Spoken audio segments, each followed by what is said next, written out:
Aujourd'hui, je vous présente le Lenovo IdeaPad Slim 315 IRH10R, un 15,3 pouces lancé à 699 € en janvier 2026. Et sa fiche attire l'œil tout de suite. Écran 16/10e, 24 Go de RAM, SSD 1 Teraoctet, Wi-Fi 6 et certification 1000 STD 810H. Clairement, il vise celles et ceux qui veulent un PC portable de travail sérieux sans monter dans les tarifs premium. Alors, est-ce une configuration vraiment maligne, ou juste un portable bien rempli sur le papier? Voyons ça. Usage et équipement. On passe maintenant au quotidien. Ce modèle dispose d'un écran IPS mat en 1920 par 1200, d'un pavé numérique, d'un lecteur de cartes, d'un port USB-C, d'un HDMI 1.4 et d'une batterie de 50 Wh. Pour la bureautique, les études, le télétravail et la navigation avec beaucoup d'onglets, la base est franchement solide. En revanche, il faut garder en tête les petits compromis du segment. Webcam 720p, clavier non rétroéclairé et pas de lecteur d'empreintes. En clair, il est pratique, mais il ne cherche pas à faire luxueux. Processeur. À présent, examinons la configuration. Le Core 5210H embarque 8 cœurs et 12 threads, avec 4 cœurs performance, 4 cœurs efficients, un turbo à 4,8 GHz et une puissance de base de 45 watts.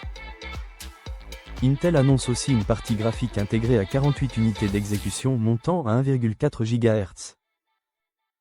Point important, on n'est pas ici sur une plateforme Core ultra moderne, et Notebook Check relève justement l'absence de NPU intégré.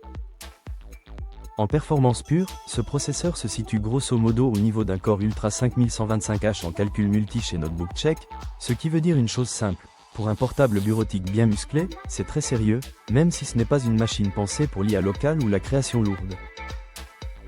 Écran et finition. Qu'en est-il de l'expérience visuelle et de la fabrication? Le passage au format 16/10e est une vraie bonne nouvelle pour afficher un peu plus de contenu à l'écran, mais la dalle reste limitée à 65% sRGB et à 300 candela par mètre carré.